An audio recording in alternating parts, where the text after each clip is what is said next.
got like 20 seconds longer. Like you imagine these stop motion animators like moving figures like very slowly and then only getting 5 seconds of footage. It was kind of like that, but it was very collaborative actually. Like we were coming up with different ideas, and then the next day Bram would have sent it through and the ideas would have been incorporated into the animation. It was fantastic. Yeah, I mean, on the concept, we have to give Bram the legwork on actually putting it together. He put in like almost 2 weeks of solid work on it, and it's paid off. It's fantastic. I love it. Oh my god, the first few times I saw it, I didn't even realize, but I had tears in my eyes because I loved it so much, because it was just better than anything I'd imagined. And I was just so proud of Bram for learning to basically animate a whole thing. I've had comments from people that can't believe that you didn't have prior experience, so well, we made the elephant skeleton video last year or earlier, and but it was a very different, like it was more like taking an image and just dragging it across the screen and then setting that out as a new image, move it a little, blah blah blah. And this one was really like drawing, so this one was a little bit more free. Yeah. But it really suits the track as well. It's almost like a mirror image of the track, so it's just absolutely fantastic. It really just tells the whole story. And if you haven't done it before, I think you need to find a new career if you've done one of the music before, because it is just agreed. So you said about Elephant Skeleton, your previous EP. Do we expect a new EP from you guys? No, is the quick answer. We've got more songs coming, but when we went to the studio last autumn, we kind of like weighed up our options of doing another EP or just recording some new singles that we could put out and hopefully try to build up to something bigger. So we've got 2 more songs that are going to be coming out over the course of the summer and maybe the early autumn. And then we're going to hopefully be back in the studio to figure out the next step. Yeah. We opted for the singles this time, but, who knows? There could be we write so many songs. We're very productive as a band. So we even have enough material right now, I would say, for an album, but just gotta, there's a whole strategy to it, I guess. We're just trying to like continue building on what we've done in the past, and it felt like the logical next step rather than EPs are really cool and they can work in some situations, but like there's something very pure about you just putting all of your energies into promoting a single song and just focusing your attention on that. It's been really good experience, and we're pretty excited about the other 2 that we've got in our back pocket as well. Yeah. They're going to be anything like It Was Still Dark, then I'm sure they're going to be absolute bangers. So, so we're going to play your new track. So would you like to introduce your new track? Sure. So this song is It Was Still Dark. It's our new single.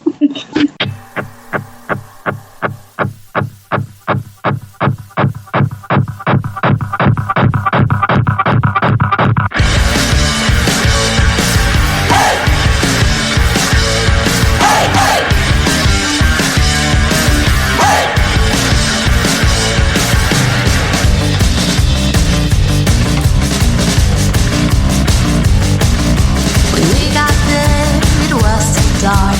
I want some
So that was Tiger Mimic with It Was Still Dark. Absolutely fantastic. They're still live here for an interview. So we've still got a couple more questions if you guys are happy to hang around a bit longer. Yeah. Fantastic. So how did you come up with the name for the band? Oh, that was a tricky one. So basically, we had spent like ages. So Jess and I started writing music in New York. We came over here to focus. We met Ben pretty well, right, a couple of weeks before we went into the studio to do the Elephant Skeleton EP. And whilst we were recording, we didn't yet have the band name. We had we'd written up all these lists, and there were lists of words that we were trying to mash together and all this stuff. And Tiger Mimic had been one we had come across and then kind of put on the shelf. But for whatever reason, it didn't immediately strike us. And then when the pressure of the studio was on, and we were like, oh, okay, well, we need to decide because we're almost done. We came back around to it. And then once we did, there were parts of it that already appealed to us, like Jess loves cats. And then when we did a little Googling, we found out that there was a type of butterfly called a Tiger Mimic Queen. And what they are, they're a butterfly who is not itself poisonous, but it's evolved the color patterns of poisonous butterflies. So it gets the benefits of predators avoided without actually being dangerous. And we just thought there was something nice about that image of something that's not dangerous, but maybe has a slightly dangerous appearance. And we love the fact that, we were like, oh, Tiger Mimic, that sounds nice, but we didn't even know that was an actual butterfly or a thing. And when we Googled it, we were like, oh, wow, what are the odds? And so then we just ended up going with it. We were in the studio and we were like, all right, shall we do that? And we all voted yes. Yeah. Weirdly, naming a band is one of the hardest things about being in a band. You have to commit to it, and you've seen all these bands in history. I don't want to besmirch anyone too bad, but there's some bands that have picked really dorky names that I don't think they thought about in the long term. And then they get famous, and they're like, "Oh, that's our name." People seem to be obsessed with meaning as well in band names. When I tell people the name of the band, they're always kind of interested in what it means, and then you think about it, and probably 70% of popular band names are completely just random words cobbled together, and you just kind of accept them because you hear them so much. I mean, one of the biggest bands in this country over the last 10 years, Coldplay. What does that mean? It means nothing. It's two words thrown together. Even if you think of one of my favorite bands is Nirvana, and I grew up thinking, wow, what a cool band name. But if there was a new band now saying, our band name is Nirvana, I'd be like, But because they're such a cool band, I'm like, that's a great name. It's what you associate it with. Exactly. Yeah, totally. I mean, Kurt Cobain's lyrics are like that as well. You read his lyrics and you have to read between the lines because a lot of it is, it's really random imagery and stuff. And people read meaning into it. But I think a lot of it was just wordplay. It was like words that sounded nice juxtaposed against each other, Yeah. What's exciting about music, we all get these different things, and it's just interesting. You hear people try to describe, what, especially since It Was Still Dark came out, we've been hearing a lot of different takes on it, and I just find that super interesting because the universal nature of music and how it affects people is much cooler than if there's one answer. I got a good new one the other day that a lot of people try and describe it when they hear the new song. One of my friends described it as klezmer metal. Wow. Yeah, I was like, it kind of reminds me of the 1812 overture with the hey. Oh yeah. So is that going to be the next single then? Is that where you're going from down the? Yes, it's going to be a big surprise. Yeah, just change a couple of notes here and there, and that's it. And away you go again. Yeah, we've got the canon all ready to go for live shows. And excellent. Well, I'll definitely be coming along then if that's the case. Yeah, I wouldn't stand in the front though. No, I'll be at the back. So yeah, gotta be a distance. So how did you all meet as a band? Jess and I met in New York and just started writing some, it was basically acoustic at the time because we didn't have a proper band. Yeah, and all the songs ended up sounding much folkier because it was just guitar and, voice. And then when we moved to London, we basically didn't really know anyone here, and except for one high school friend that I had. So I started hanging out with her, and then I asked her if she knew any bass players by any chance, because they were really hard to find. And she said, actually, I do know someone. And she said, send me some demos, I'll send them to him. So we sent the demos to Ben and we heard back. And he was very interested in recording EP with us. So we weren't really a band by the time we recorded, like when we recorded the EP. It was really like Bram and I had these songs. We just really wanted to record them. Yeah, we just I think we all just hit it off in the studio right away. We ended up, Ben stayed with us for the recording sessions. And so we would finish up, go in at 10, and we would come home. We would leave the studio at 10 at night. And then we would come back and just talk. For whatever reason, we always ended up talking in our kitchen until But all the best conversations. Yeah. Always in the kitchen. And it was a tiny kitchen too. Yeah. And like there was a living room right there, very comfortable with the sofa and everything. But it was funny. We would finish up the night in the kitchen chatting about whatever until we were all too tired to stand, go to bed, wake up early, go back into the kitchen, talk until we had to leave for the studio. Yeah. And then and it was just one of those things. Yeah, when it came to getting a drummer permanently for the band, I had some quite strong feelings about it, because it's very important for a bass player particularly, you know.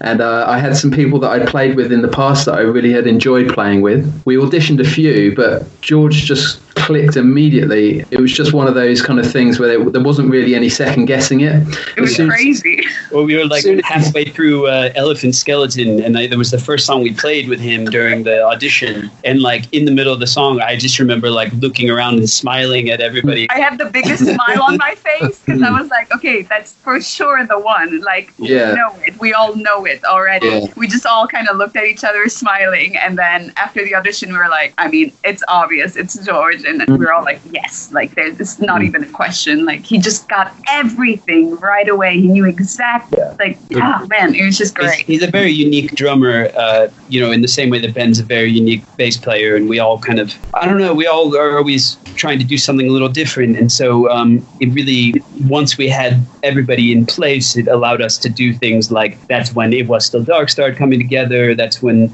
some of the new songs that you'll hear later in the year, like the third song that we're going to put out is like totally a different direction.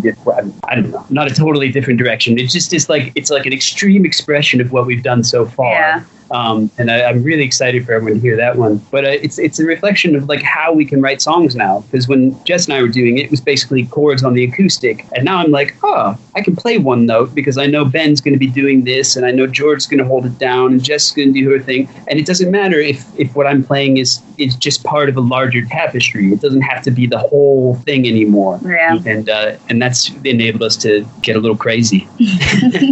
Crazy is always good in today's society. I think it's the only thing that keeps us going, to be honest. So where can people find you on the socials, and do you have a website? Where can people find you and your music to listen in? So it's on all platforms, so Spotify, Amazon, iTunes, Deezer. You just look for Tiger Mimic, and then we do have a website. It's tigermimic.com. On Instagram, it's tiger.mimic. Facebook, it's Tiger Mimic Band. Basically, the words Tiger Mimic are always in there somehow. And we're on Twitter also as Tiger Mimic. But if you go on the website, if you go on tigermimic.com, you'll see everything listed. We're trying to use YouTube a little more now. Because we uploaded the music video to it recently. And we actually also made a little documentary about the making of It Was Still Dark. So that's also on there. But yeah, basically, if you go to tigermimic.com, you'll see everything. Fantastic. Well, I'm going to go on there now anyway and have a little look. So,